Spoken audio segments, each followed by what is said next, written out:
I stood in the courtroom, my heart pounding so loudly I thought the judge might hear it. I froze as the opposing counsel smirked, certain he'd won until my old boss walked through those double doors clutching my glowing performance review. I could almost feel the gavel's glint aimed directly at my doubts. I couldn't breathe, I couldn't speak. I couldn't believe how close I'd come to walking away empty-handed. I wondered, could one document change everything? I swallowed. I held my trembling hands together under the bench. And then, what happens next? I'm Amanda Steele. I'm 34 years old. I'm a single mother and a mid-level marketing strategist who spent the last decade clawing her way from intern coffee runner to lead campaign architect at Brighton Co. I wake at 5:30 a.m. every weekday, the silk of my daughter Clara's hair brushing my cheek as I slip out of our tiny rental apartment. I love the quiet before dawn. It feels like hope yet to happen. I drive past shuttered corner stores and flickering streetlights, reciting my pitch under my breath. I am brilliant. I am prepared. I deserve this promotion. I've spent years juggling strategy decks and school pickups, late nights rewriting, slide after slide, and weekends coaching Clara through spelling tests. I've kept a family calendar on our Frijumi soccer report deadline organized down to the minute. I can't fail her. My parents live 4 states away. My sister Elise is my only local confidante, babysits on the nights I present. 2 executives. She's the one who taught me to speak up at 7 years old when I argued my way out of a scraped knee. On most days, I know exactly who I am. A strategist, a mother, a fighter. I budget every dollar, every hour, every ounce of energy, until the day I walked into that office to apply for a promotion I'd earned, and heard the words that shattered my belief. We've decided to go in another direction. My voice cracked when I asked why. Why not me? They offered vague platitudes, cultural fit, diversity of perspective. I left the room clutching my resume like a lifeline. My palms sweat, my vision blurred. I replayed their excuses in my head 6 times on the drive home, each syllable twisting my confidence tighter. I collapsed on Clara's bed when I walked in, and she looked at me with big, innocent eyes. "Mum, did you get it?"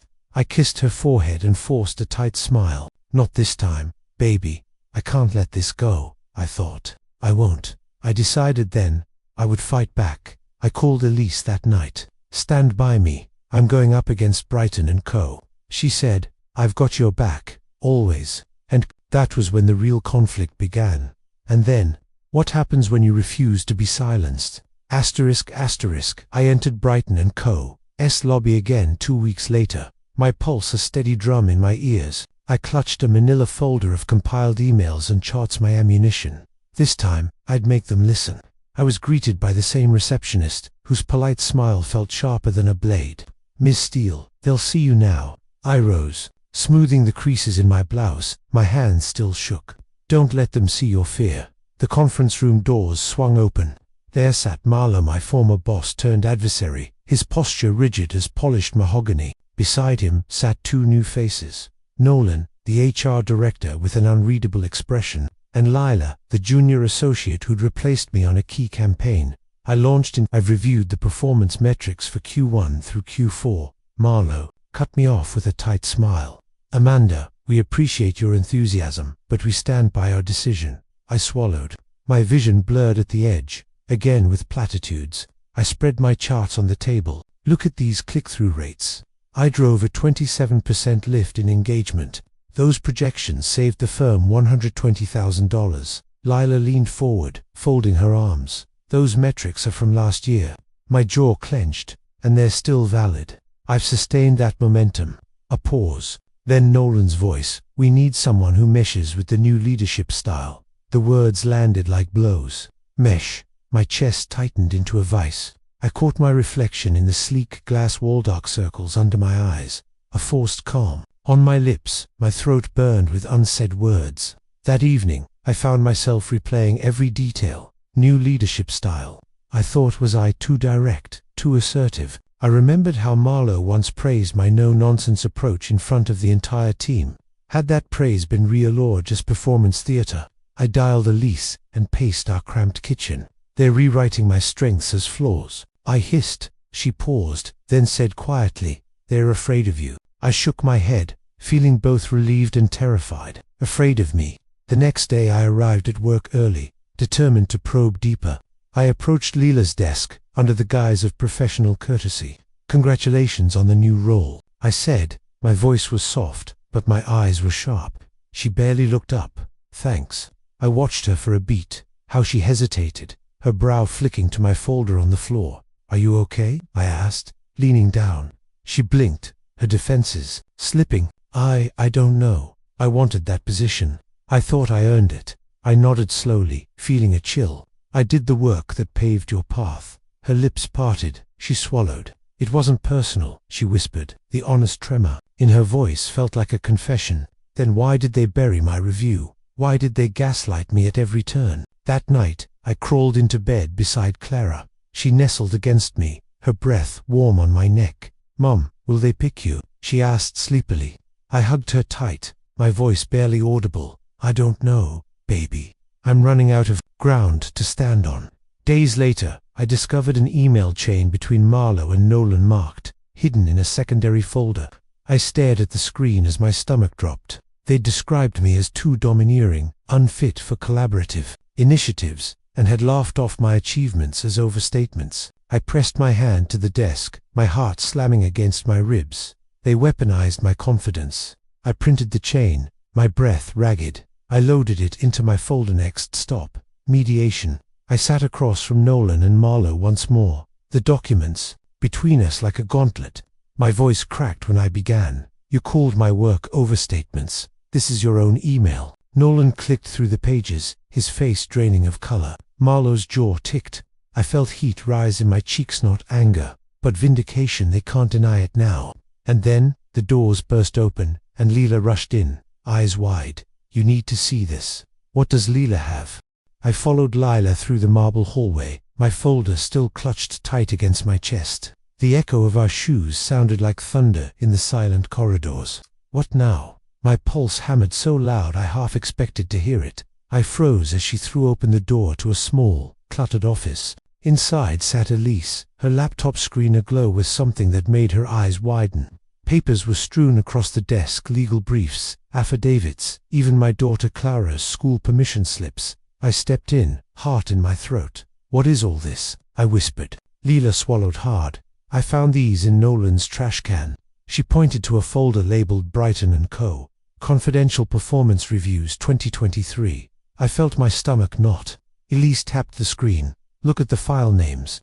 My eyes darted across the list. Steele_A_promotion review _final. PDF. Steele_A_360 feedback.pdf. Steele_A_manager comments.pdf. Double quotes. My breath hitched. They kept the real review all along.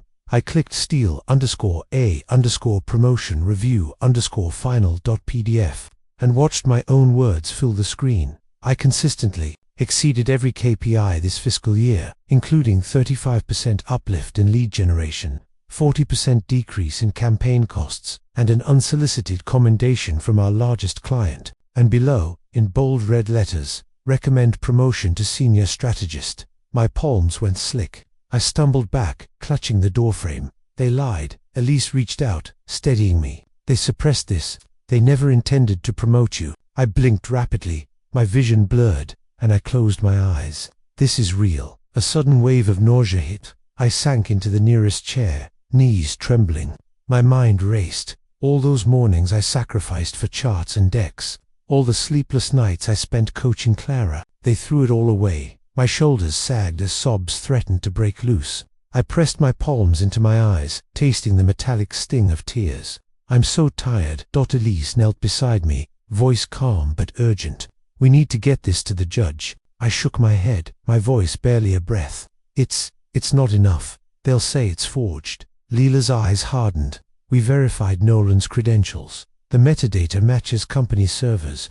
I bit my lip, anger flaring behind my exhaustion. They think they can bulldoze me. But this is the truth. I looked at the file names again, my name typed in every title. It felt like a brand, a stamp of validation I'd been denied. They stole my future. My phone buzzed. It was Clara. "Mom, did you win?"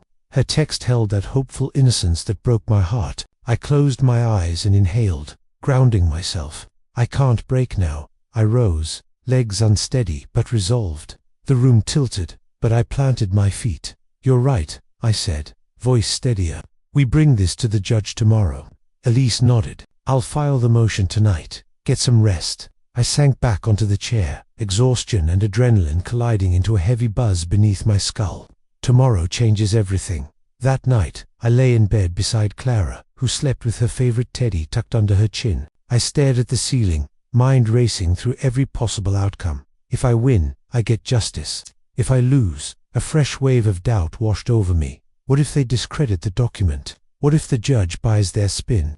My phone glowed beside me. Email notification from my lawyer. Hearing scheduled for 9 a.m. sharp. Courtroom for B. Be prepared. I closed my eyes, memory of the courtroom lights and the shuffle of papers flooding back. This is it. My heart hammered.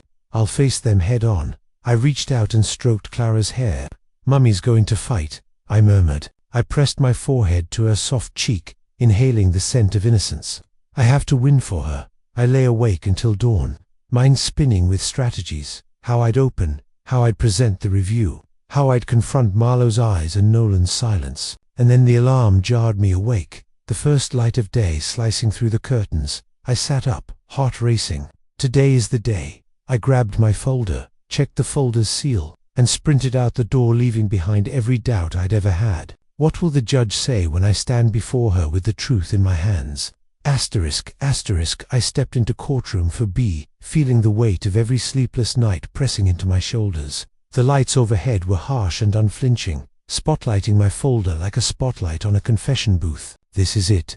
I clutched the edge of the table, my knuckles white. I watched the bailiff announce, "All rise," and I rose, my legs almost giving out. I could hear Clara's heartbeat echoing in my ears, steady and innocent. I have to do this for her. The judge settled herself behind the bench. Her robes whispered against the wood. The gavel's handle gleamed like a promise. My lawyer, Mr. Donovan, leaned over. "Ready," he mouthed. I squeezed his hand. I began, "Your Honor, 2 weeks ago, Brighton Co. told me they had no record recommending my promotion. Today, I present exhibit, my final performance review. Stamped recommend promotion to Senior Strategist." I set the file on the evidence stand. The judge's pen paused over her docket. I felt my throat tighten as Mr. Donovan clicked through the PDF's metadata on the courtroom projector. Every timestamp matched the company's server logs. "There is no dispute." I met Marlowe's gaze. His face flickered from smug confidence to something close to panic. Then I called Elise to the stand. My sister's voice trembled at first. I retrieved these documents from Nolan's confidential files and saved a recording of his confession. She handed the judge a phone. The prosecutor's lip curled when the video began. On screen, Nolan's reflection shimmered in the glass of his office, his tone casual. "You know, the real review said she deserves the role," his voice said. "Marlowe wanted someone malleable, so we buried it." I felt my heart stutter. They admitted it. A murmur rippled through the gallery. Then Lila took the stand, her eyes red-rimmed but resolute. "I was your junior associate until they sidelined me." I witnessed Marlowe delete mentions of Amanda's name in the executive briefing deck. She handed over a printed slide deck with my name erased. I closed my eyes for a moment, imagining every erased mention as a stolen opportunity. All those achievements vanished. Mr. Donovan then called the firm's largest client, Mr. Chen, to testify by video link. The screen flickered on, and there he was, hands clasped, sincerity in his gaze. I sent an unsolicited email praising Amanda's leadership. He said, "I expected to work with her, not someone else." He paused, and the courtroom held its breath. I felt tears sting my eyes. "This is truth." The prosecutor tried to object, but the judge's nod cut him off. She watched Mr. Chen intently as he recalled how Amanda's campaign had saved his company from a PR crisis. Finally, I stood again. My voice was steadier than I felt. "Your Honor, this is more than a promotion, it's justice. They concealed the very document they created to deny me my rights. I asked this court to enforce Brighton Co.'s written recommendation and compensate me for the damage done." Silence followed. Even the clock's ticking seemed to halt. My chest felt as though it would burst. I did it. But then Marlowe rose, face pale. "Your Honor, these documents are taken out of context," he stammered. This was internal discussion, not a binding decision. My heart lurched, my legs shook. His words slid like oil across the polished floor. No, this can't happen now. I glanced at Mr. Donovan. He gave me the slightest nod, eyes sharp. Stay calm. I inhaled, then spoke softly. Your Honor, every email and recording you've seen was produced under subpoena. They cannot claim confidentiality when they fought to keep it hidden. The judge pressed her lips together. Her gaze swept the room, settled on me, on the files, on Marlowe. Then she leaned forward. The gavels would grain sharp in her hand. The moment stretched, a heartbeat stretching into an eternity. Will she see the truth? And then I watched the judge's hand hover over the gavel, its polished wood catching the overhead light. I felt every pulse in my body, the rapid thud in my throat, the tremor in my fingertips. This is the moment. I swallowed, my Adam's apple bobbing. Please, she exhaled softly. The courtroom's hush so profound I could hear Clara's steady breathing in my memory. Ms. Steele, she began, voice measured but firm. The evidence you've presented is both compelling and unequivocal. Her gaze softened, but her tone remained unwavering. Brighton Co. fabricated a narrative to conceal a genuine recommendation for your promotion. I closed my eyes, relief and disbelief washing through me like a rising tide. They can't undo this. She tapped her pen. I hereby order Brighton Co. to recognize and implement the promotion of Amanda Steele to Senior Strategist, effective immediately. Furthermore, I award Ms. Steele back pay, damages for emotional distress, and legal fees. A soft gasp fluttered through the gallery. I felt tears welling, but I forced them back. This wasn't the time for sobs. I needed to stay present. My heart felt as though it might leap from my chest. I met Marlowe's eyes. His jaw was clenched, his face a mask of stunned defeat. Nolan looked away, shame coloring his cheeks. Lila brushed away a tear. Elise's hand gripped mine so hard her knuckles whitened. The judge continued. Brighton Co. must submit compliance documentation within 10 business days. Failure to do so will result in contempt proceedings. She banged the gavel once sharp, resonant, decisive, echoing like a thunderclap through the courtroom. I exhaled a breath I didn't realize I'd been holding. It's done. I gathered my folder and rose, legs trembling under the weight of victory and release. As I passed the bench, I whispered, "Thank you, Your Honor." My voice cracked, but she gave me a small, reassuring nod. Outside the courtroom, the spring sunlight felt like a benediction. I inhaled deeply, the air sweet with renewal. Elise wrapped her arms around me, her voice cracked with emotion. "You did it. You really did it." I rested my cheek on her shoulder, tasting tears this time, tears of triumph. "I did it." Lila slipped me a folder containing the official court order. I held it as if it were a lifeline because it was. My phone buzzed with messages, colleagues cheering, Clara's text, "Mummy, you won," and Mr. Donovan's concise, "Case closed. Congratulations." I sat on the courthouse steps, the stone cooled beneath my skirt. I closed my eyes, memory of every late night, every doubt, every single moment leading here flooding my mind. I earned this. A breeze stirred, carrying the scent of fresh blossoms. I thought of Clara waiting at home, of the promotion I'd almost lost, of the system I'd challenged and triumphed over. I stood and brushed off my skirt. I took a deep breath, squared my shoulders, and walked toward my new life. Asterisk. I learned that truth doesn't need permission. I learned that provable performance cannot be silenced by corporate politics. I learned that when you stand up for yourself, even when your voice trembles, you force the world to listen. I believe that every one of us has a performance review inside a record of our hard work, our worth, waiting to be acknowledged. Don't let anyone bury it. If you've ever been passed over, overlooked, or told you're not a fit, remember, your accomplishments are real, and they matter. Keep your evidence close. Speak up. Find your allies. And when the time is right, bring the truth into the light. I promise you this, fighting back can transform your life. It certainly transformed mine. If you've ever felt unheard, drop a comment below and share your story. Let's build a community that refuses to be silenced. If you found strength in my journey, hit that like button so others can find it too. And if you're ready for more stories of truth, justice, and triumph, subscribe now and ring the bell. I'll see you in the next one, where we remind the world, your voice is your power. Asterisk.